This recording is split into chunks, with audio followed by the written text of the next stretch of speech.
Ya, baiklah anak-anak, kita pada hari ini akan mempelajari materi sosiologi di bab yang terakhir itu bab 5. Itu tentang materinya tentang integrasi dan reintegrasi sosial. Nah, nanti saya akan menjelaskan sedikit materi sebelum nanti kita akan melakukan latihan pembelajaran. Nah, ini peta konsepnya yang akan kita pelajari di bab ini. Kita akan mempelajari tentang bagaimana integrasi sampai proses disintegrasi, reintegrasi, dan integrasi yang kembali. Nah, integrasi itu apa? Jadi kita ini kan hidup bersama walaupun kita ini berbeda suku, etnis, agama, ras, dan aliran. Nah, walaupun kita berbeda-beda dalam suku, agama, ras, dan aliran, bahkan juga berbeda-beda negara dengan negara lain, tapi kita itu hidup bersama. Nah, kalau jika kita bisa dapat hidup bersama dan menjadi satu kesatuan, nah itu yang disebut integrasi sosial. Karena di dalam perbedaan-perbedaan tersebut ada proses penyesuaian sehingga dia bisa menjadi satu kesatuan. Nah, dalam kesatuan itu kan eh, dalam dinamikanya itu tidak selalu mulus. Pasti ada perbedaan yang dapat menyebabkan konflik. Nah, konflik itu dapat menyebabkan terjadinya disintegrasi. Apa itu disintegrasi? Disintegrasi itu adalah keadaan yang tidak bersatu padu sehingga hilangnya kesatuan yang sudah ada tadi. Jadi terpecah ya. Jadi itu bisa disebabkan oleh konflik apa banyak. Karena memang perbedaan pandangan, kepentingan, apalagi banyak kan? Perbedaan persepsi, pandangan, dan banyak lagi perbedaan lainnya yang dapat menyebabkan konflik, dan konflik itu juga dapat menyebabkan kita jadi terpecah gitu. Apalagi di Indonesia ya. Nah, di Indonesia itu integrasi kita yang sering terganggu mungkin dari agama ya, dari agama itu sering terjadi konflik. Selain itu etnis, kita juga sering terjadi disintegrasi di bidang etnis dan agama, itu yang seringnya. Lalu, bagaimana sih disintegrasi itu bisa kita harmoniskan kembali, kita pulihkan kembali? Nah, itu yang disebut namanya ada reintegrasi. Nah, itu proses menyatukan kembali pihak-pihak yang berkonflik agar agar dapat apa? Agar dapat berdamai dan dapat bersatu kembali seperti sedia kali, seperti sebelum terjadinya konflik. Sehingga dapat terjadilah kembali integrasi sosial itu dapat dapat kembali, dapat lagi hidup bersama walaupun berbeda sara. Nah, itu juga dapat dilihat tuh di foto stop rasisme. Berarti upaya reintegrasi yang antar beda ras itu dianggap setara supaya terjadi integrasi. Lalu apa? Nah, itu langkah indahnya bersatu katanya. Nah, itu dia. Itu adalah yang kita akan pelajari pada bab ini. Nah, ini integrasi tadi kan ada unsur yang berbeda itu adalah ras, etnik, agama, bahasa, kebiasaan itu, sistem nilai dan norma. Ya, jadi itu di proses penyesuaian unsur-unsur itu disebut sehingga menjadi kesatuan itu disebut integrasi. Ini gambar orang yang berbeda kepercayaan. Seorang yang Muslim menolong seorang dari agama Buddha.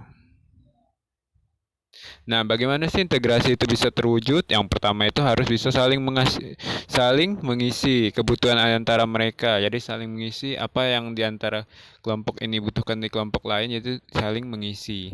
Lalu bagaimana sudah saling mengisi? Kalian harus menciptakan konsensus atau kesepakatan. Jadi ada norma dan nilai yang disepakati bersama agar bisa dapat hidup berdampingan, ada pedoman hidupnya, bagaimana yang disetujui oleh antar kelompok itu, nilai-nilai dan normanya. Nah, itu harus ada konsensus. Setelah itu, apalagi bagaimana integrasi sosial dapat terwujud, itu norma dan nilai sosial itu harus berlaku cukup lama, tidak mudah berubah, dan konsisten. Nah, itu harus tahan terhadap perubahan sosial. Jadi norma itu harus mampu juga menjawab tantangan dinamika kehidupan sosial dan dilaksanakan secara konsisten. Nah, apa saja sih yang mempengaruhi faktor yang mempengaruhi cepat dan lambatnya proses integrasi? itu bisa dari homogenitas kelompok. Ya, semakin rendah jenis kelompok itu maka semakin mudah integrasi ya. Misalnya kayak gini, di dalam suatu daerah ada suku, misalnya di daerah Kalimantan Barat.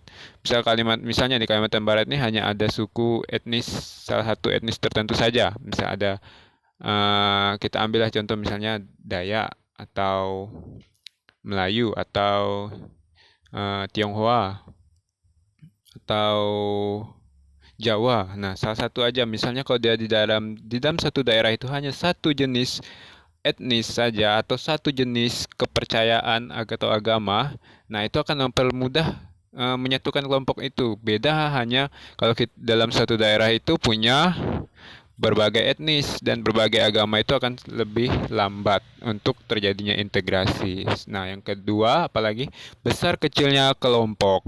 Semakin besar, maka akan semakin susah untuk diintegrasikan. Ya, karena semakin besar kelompok berarti semakin besar juga perbedaan pandangan setiap orang itu kan beda-beda. Semakin banyak itu makin banyak pandangannya, makin susah disatukan. Kalau makin sedikit, makin gampang untuk disatukan atau dipermudah integrasinya.